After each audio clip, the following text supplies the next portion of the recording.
Magandang umaga po sa inyong lahat. So, isa naman pong adventures ang ating susubukan. So, ako po si Ernesto Tapaw, no?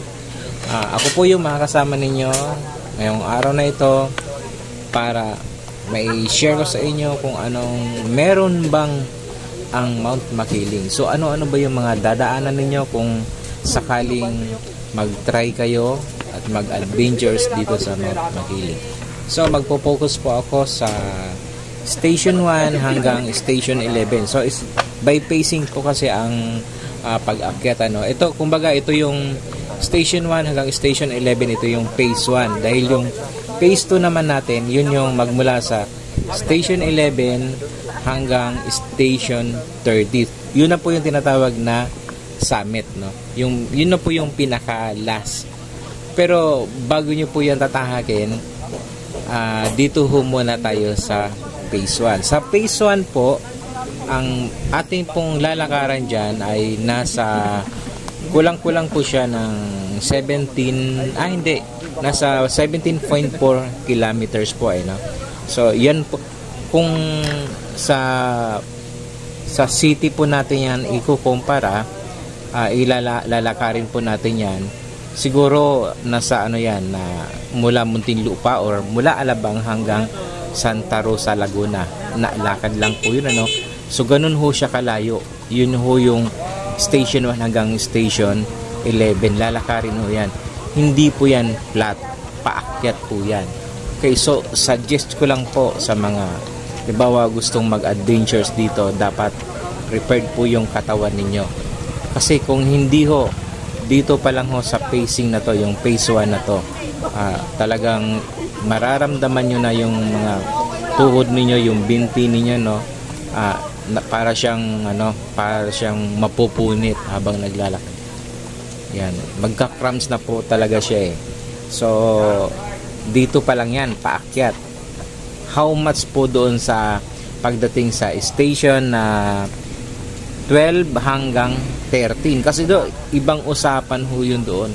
Grabe ho, meron akong may papakitang video sa inyo sa sa mga siguro mga ilang clips lang. Kasi umabot pa naman yung battery ko sa yun. Makikita ninyo at para magkaroon kayo ng idea. So, maganda yung place, no. Talagang masabi ko, wala ho siyang pollution, usok, no, ng mga sasakyan, wala. Talagang preserve.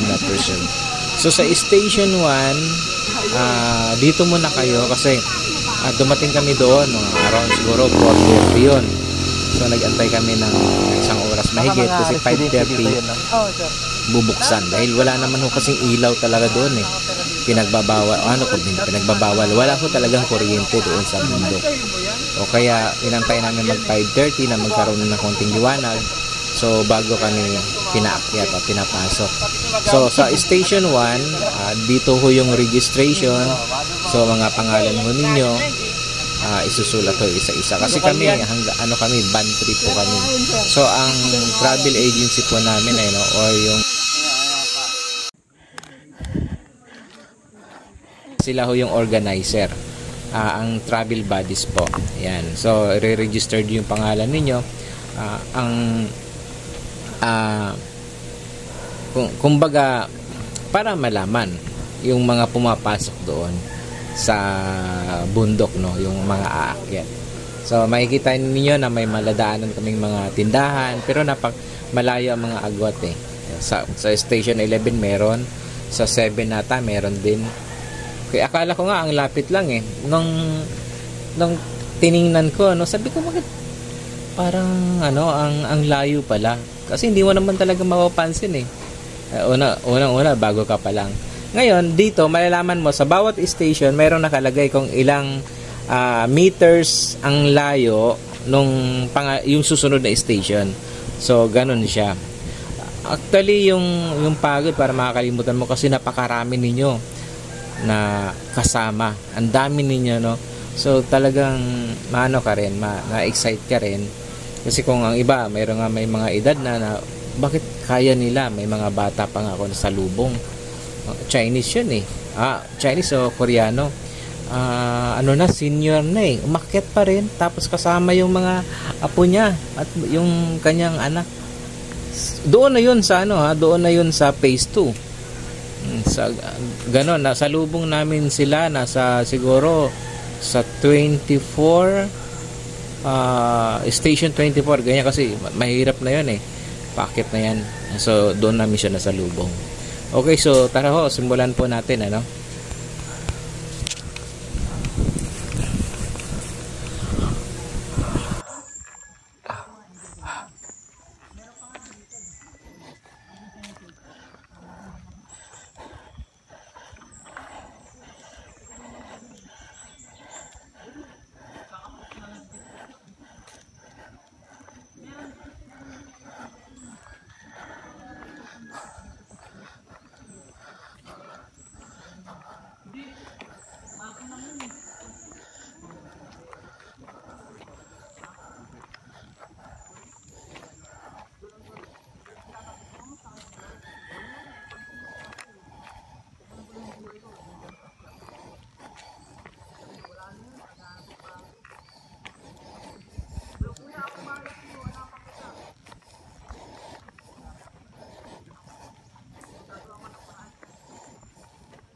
Antayin po muna natin sila dito. Kapag hindi, saan ito yung labi mo dun dito?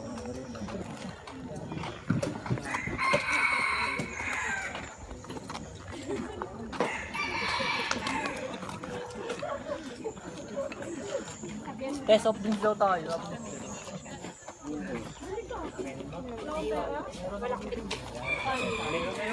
Iwan niya, bumili nga sa yung baon dito.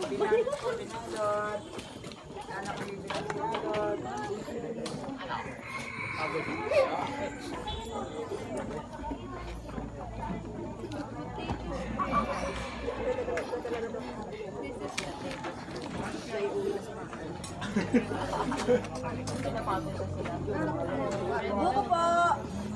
Silagang itlog.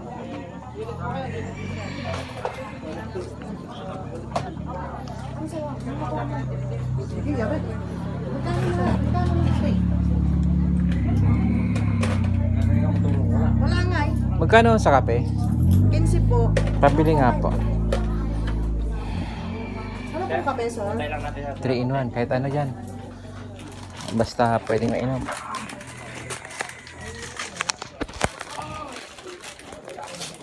Second night lang ha. Pag minauna tayo, wala. Mahirap pag wala akong kasama. Arin ko lahat.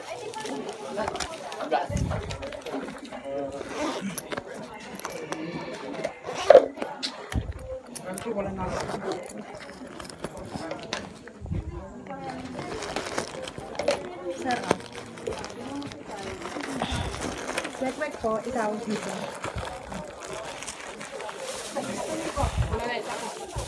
Isa rin sa'yo ang kanin. Walang ulam? Walang ulam. Adobo muna. Akala ko pagka sa itaas, nagbabago na yung presyo. Hindi po. Nagmumura na.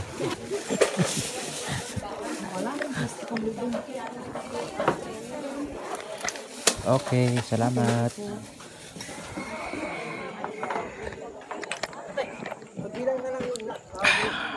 Nagrambol na yun. Doon natin makilala.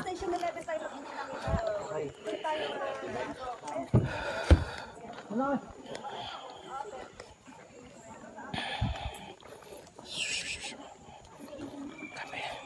Uji! Uji! Kanino kaya to? Ay. Akala ko na.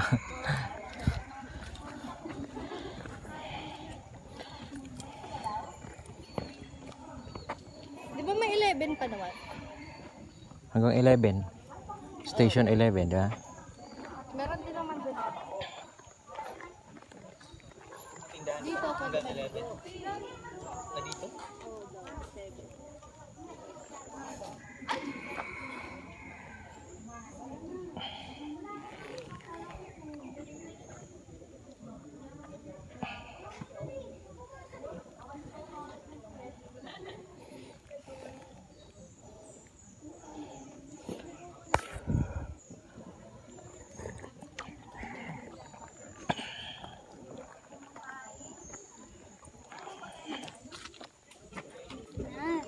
Hindi pa kasi pumwesto dun. Station 7. Dito.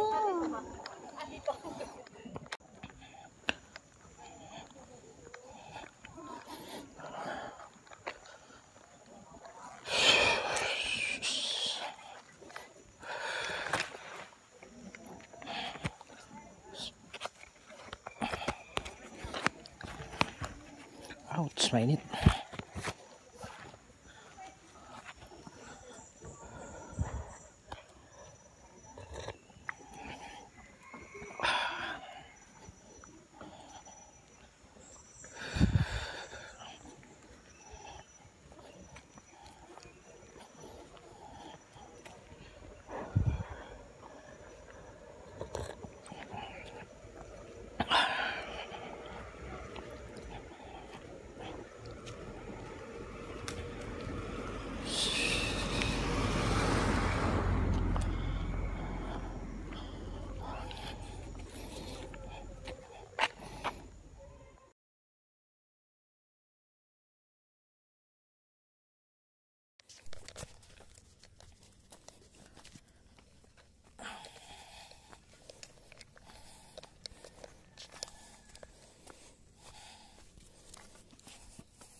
Mag-isa lang ako.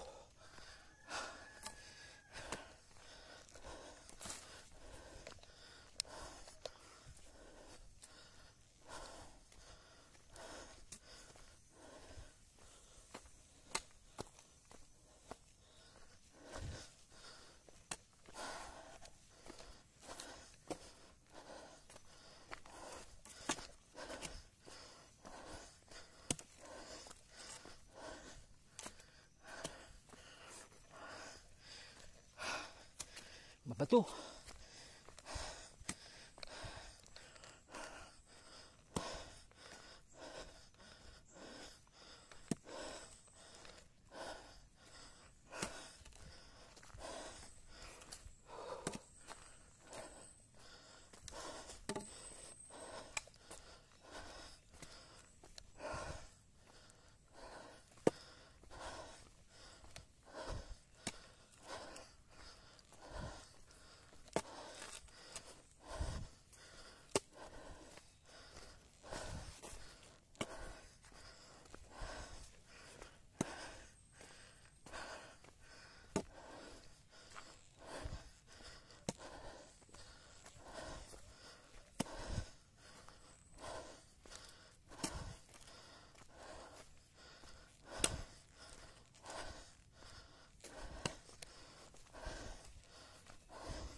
tubig.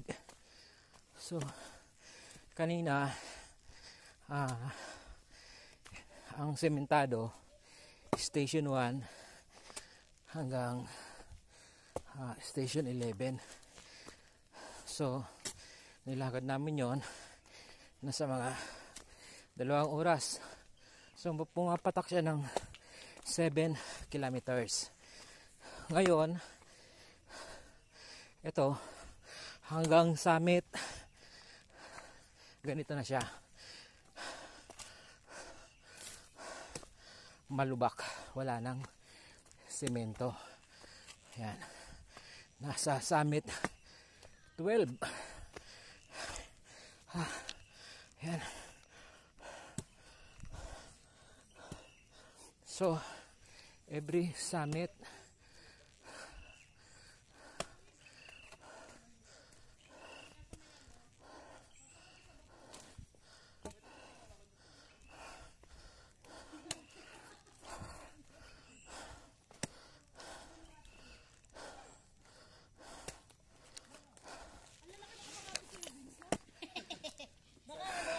Pick someone your own size na. Yeah. Good morning, good morning.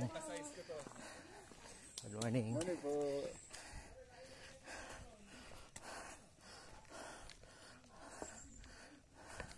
So, yun. May ganire. Hay.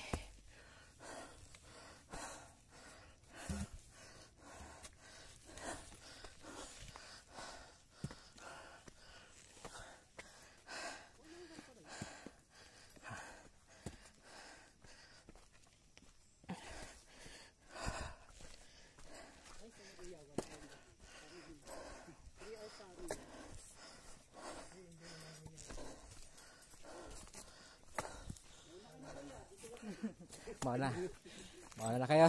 Trekking lang kami ng ano. Ganda ng forest dito.